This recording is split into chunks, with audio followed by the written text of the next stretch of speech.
नमस्कार, जय हिंद प्यारे साथियों। हम धीरज सर फिर से आज आपको ज्ञान संगम चैनल पर स्वागत करते हैं।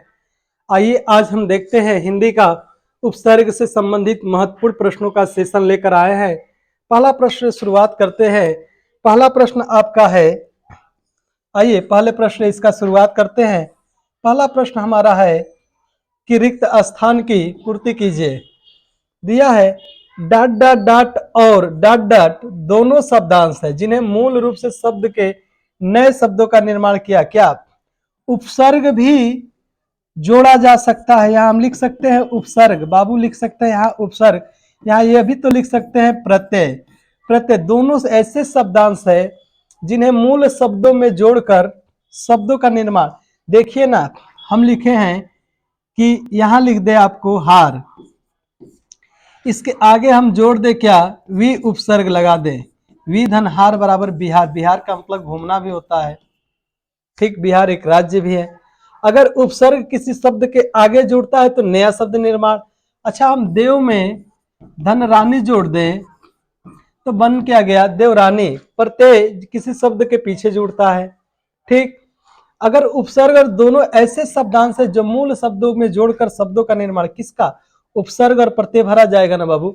इसका बिल्कुल स्क्रीनशॉट लीजिए, फिर हम अगले प्रश्न की तरफ बढ़ते हैं। चलिए आइए अगले प्रश्न की तरफ बढ़ते हैं। अगला हमारा प्रश्न होगा, दूसरा प्रश्न है, यहां से थोड़ा ध्यान दीजिएगा, अच्छा क्वेश्चन है। जो प्रश्न है, जो भी प्रश्न आपको हम बता रहे हैं, ये अच्छे अच्छे प्रश्नों का संकलन किया गया है। थोड़ा सा और इधर कर दे, इसको हमारे पास में रहेगा तो आसानी से चलाया जाएगा। कि अप उपसर्ग दिए गए विकल्पों में से किस शब्द के साथ प्रयुक्त हो अपधन राम हो सकता है क्या यार? अपधन राम बनेगा तो आप कहोगे नहीं सर। हम कहे अपधन मान बनेगा क्या? अपधन मान अपमान बनेगा क्या? बिल्कुल बनेगा। किस उपसर्ग क्या होता है? उपधन सर्ग, यानी शब्द के आगे जुड़ता है, प्रत्यय शब्द के पीछे जुड़ता है। कहोगे हाँ सर ये तो बनेगा। चलो, जय में अपधन जय जोड़ा जा सकता है क्या? कहोगे नहीं सर ये तो गलत बात है। रण में अपधन रण जोड़ा जा सकता है क्या? कहोगे नहीं सर ये भी तो गलत है। कहा है अप उपसर्ग दिए गए विकल्पों में से किसके साथ प्रयुक्त हो सकता है? हम कहेंगे बी के साथ प्रयुक्त हो सकता है। चलिए अगले प्रश्न की तरफ बढ़ते हैं। अगला हमारा प्रश्न है, अगला प्रश्न है हमारा तीसरा नंबर प्रश्न। तीसरा प्रश्न है, देखिए कितना अच्छा प्रश्न है। किस संयोग शब्द में उपसर्ग एवं मूल शब्द कौन सा है? अगर हम देखें तो संयोग का विग्रह अगर किया जाए तो समधन योग बनेगा, लेकिन म का पैर टूटा हुआ रहेगा। किस ऑप्शन में दिया है? तो सम क्या है शब्द में उपसर्ग और मूल शब्द, मूल शब्द है क्या, ये हमारा मूल शब्द है और ये शब्द क्या है, हमारा उपसर्ग है। यही तो हमसे एग्जामिनर जानना चाह रहा है। सधन योग होगा नहीं, सधन योग होगा नहीं, सन धन योग होगा नहीं। तो कहोगे सर यही तो एक ऑप्शन बच रहा है, तुरंत हम डी विकल्प की तरफ बढ़ेंगे। चलिए अगले प्रश्न की तरफ बढ़ते हैं। अगला हमारा प्रश्न होगा बाबू, अगला जो प्रश्न है, आइए अगले प्रश्न की तरफ बढ़ते हैं। निश्चल में, निश्चल में उपसर्ग बताइए। कितना अच्छा प्रश्न है। यहां देखिए ना, निस, निस हमारा उपसर्ग है ना, निस धन छल, ये बन क्या गया, निश्चल बन जाएगा। निस धन चल अगर जोड़ दिया जाए तो बनेगा क्या, निश्चल बन जाएगा। बनेगा क्या, निश्चल। ये देखिए जो आधा होता है ना वही बड़ पूरा होता है, ये ध्यान रखिएगा, निश्चल बन जाएगा। चलिए अगले प्रश्न की तरफ बढ़ते हैं। अगला हमारा क्या है, स्वाभिमान शब्द में उपसर्ग। अरे वाह कितना अच्छा सवाल है यार। स्वाभिमान शब्द में कौन सा उपसर्ग जोड़ा गया है? तो यहाँ तुरंत हम क्या बोल देंगे कि सर अभिमान क्या है, अभी उपसर्ग है क्या? नहीं, उपसर्ग किसी शब्द के आगे जुड़ता है ना और उसका अर्थ बदल देता है। जैसे दिन के आगे अगर हम प्रति जोड़ दें तो बन क्या गया, प्रतिदिन बन जाएगा ना। किसी भी शब्द के मूल शब्द के आगे जुड़ता है उपसर्ग, क्या होता है, यह मूल शब्द के आरंभ में जुड़ता है। कहोगे सर आरंभ तो बात पढ़े भी है, लेकिन अगर लिख देगा मूल शब्द के आदि में जुड़ता है तो भी तो बात सही है। आदि का मतलब प्रारंभ ही होता है। मूल शब्द के प्रारंभ में जुड़ता है। ये भी तो बात वही है यार। उपसर्ग किसी शब्द के आरंभ में जुड़ता है, प्रारंभ में जुड़ता है, आदि में जुड़ता है। तो कहा है अभिमान शब्द में कौन सा उपसर्ग है? क्या स्व उपसर्ग होगा? स्व धन अभिमान शब्द में उपसर्ग बताना है तो हम क्या बता देंगे? मान। यहाँ तुरंत हम क्या बताएंगे? पांचवे की तरफ तो स्वधन, एकदम बिल्कुल सही उत्तर है। स्वधन मान अगर हम जोड़े अभिमान, अभिमान अगर जोड़े, थोड़ा सा रुकिए, इसको आप हटा के हम बताते हैं, अगले प्रश्न यही से बता देते हैं। अगर स्व के साथ धन अभिमान जोड़ दें, अभिमान, तो ये शब्द क्या बनेगा? देखिए ना, यह स्व में है का अ है ना बाबू, यह भी तो अ है। अगर दोनों अ मिल के क्या बना दिए? स्वा भी मान ही तो बनेगा शब्द। देखिए अ मिल के आ बना दिए ना, आ बना दिए अभिमान। तुरंत हम बताएंगे बाबू स्व हमारा क्या हो जाएगा? उपसर्ग हो जाएगा ना। यहाँ स्क्रीनशॉट लीजिए, फिर अगले प्रश्न पर बढ़ते हैं। अच्छा देखिएगा, अगला जो प्रश्न है, अगला प्रश्न भी बड़ी अच्छा प्रश्न है। निहायत मेहनत किया गया है आपको कि उपसर्ग अब कहीं दिक्कत ना हो, भले ही और किसी विषय में दिक्कत हो तो समझ में आ रहा हो, लेकिन हिंदी में तो आपको मास्टर बना ही के छोड़ना है। प्युत्पन्नमति में शब्द में कौन सा उपसर्ग जुड़ा हुआ है? सवाल पर आप स्टार बना लीजिए। प्युत्पन्नमति में कौन सा उपसर्ग? अच्छा देखिए ना, प्रति हमारा क्या है? उपसर्ग। प्रत्युत होता है क्या उपसर्ग? नहीं सर। प्र होता है? होता है। प्रत्यु होता है? नहीं होता है। अनु, आ, प्रति, भर, यथा, आवत, यही सब उपसर्ग होता है ना। ठीक, तो यह भी नहीं होता है, होगा क्या? प्रति उपसर्ग होता है। तुरंत हम क्या बताएंगे? चलिए अगले प्रश्न की तरफ बढ़ते हैं। अगला हमारा प्रश्न है, देखिए आ भी गया, अभी चर्चा भी कर रहे थे तो आ भी गया। दिया है उपसर्ग इनमें से कहाँ जोड़ा जाता है? क्या शब्द के अंत में? नहीं, शब्द के अंत में जो जोड़ा जाता है वो प्रत्यय होता है। हमसे शब्दों के बीच में नहीं, शब्दों के पहले तो बिल्कुल राइट उत्तर है। वाक्य के अंत में? यार वाक्य के अंत में कहाँ होती है? वाक्य के अंत में तो सहायक क्रिया क्रिया प्रयोग करेंगे। ठीक, होगा क्या? शब्द के प्रारंभ में उत्तर दे ही देंगे ना। चलिए अगले प्रश्न की तरफ बढ़ते हैं। उपसर्ग का प्रयोग कहाँ किया जाता है? अच्छा सवाल है। उपसर्ग का प्रयोग कहाँ किया जाता है? क्या शब्द के अंत में हम करते हैं? नहीं। शब्द के मध्य में करते हैं? बिल्कुल नहीं। शब्द के आदि में कहते हैं ना। अगर इसी को हम ऐसे भी कह सकते हैं, उपसर्ग का प्रयोग किसी भी शब्द के, किसी भी, लिख लीजिए, किसी भी शब्द के, किसी भी शब्द के आरंभ में कर सकते हैं, साथ ही साथ हम प्रारंभ में भी कर सकते हैं। ठीक, साथ ही साथ हम शब्द के आदि में भी कर सकते हैं। ठीक, शब्द के शुरू में भी कर सकते हैं, शुरू में करते हैं। इतना बात ध्यान रखिएगा। ठीक, उपसर्ग लगा देने पर का प्रयोग करने पर क्या? उपसर्ग का प्रयोग करने पर शब्द का अर्थ बदल जाता है, अर्थ बदल जाता है। क्योंकि सर एक बात तो मुझे नहीं समझ में आ रही है, ये लाइन जो लिखे हैं का प्रयोग करने पर शब्द का अर्थ बदल जाता है, सर कैसे ये अर्थ बदल जाता है? तो देखो यहाँ बता रहे हैं, एग्जाम्पल लिख लो। अगर हार का मतलब हार या पराजय होता है या गले का माला होता है ना, हा में हमने जोड़ा क्या? विधन हार, बिहार का मतलब क्या हुआ? घूमना। ठीक, हमने लिखा एक शब्द गमन, गमन का मतलब जाना, इसी में एक उपसर्ग जोड़ दिए आ, तो ये अर्थ बदल जाएगा, बना क्या? आगमन ना। आगमन का मतलब किसी का आना। यार अर्थ नहीं बदल रहा है मेरे दोस्त, बताओ, अर्थ नहीं बदल रहा है, बताओ। चलो अगले प्रश्न, स्क्रीनशॉट लेना हो तो ले लो, बिल्कुल। चलो अगले प्रश्न की तरफ बढ़ते हैं। अगला प्रश्न हमारा क्या है? अगला प्रश्न, प्राकथन में कौन सा उपसर्ग का प्रयोग हुआ है? देखिए अच्छा सवाल है। प्राकथन शब्द में कौन सा उपसर्ग का प्रयोग किया गया है? तो तुरंत हम क्या बताएंगे? प्रा का हुआ है क्या?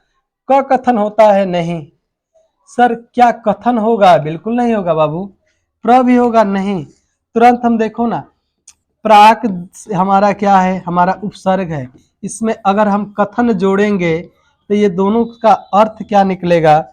ये दोनों का अर्थ निकलेगा प्रा, आधा क, पूरा क, थ और न, यही निकलेगा ना।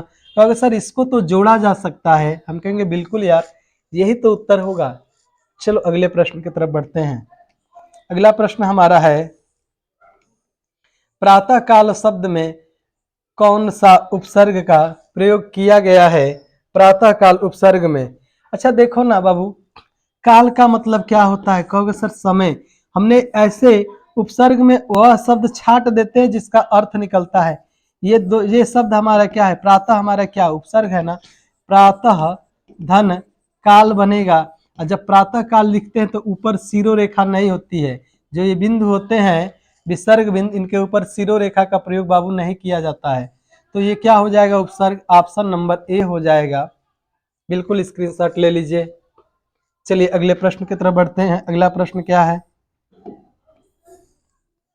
इनमें से कौन सा शब्द हिंदी के उपसर्ग से नहीं बना है? हिंदी के उपसर्ग जो होते हैं उससे नहीं बना है। तो थोड़ा सा इस पर हम ध्यान देंगे। अन्न धन जान, ये तो बना है।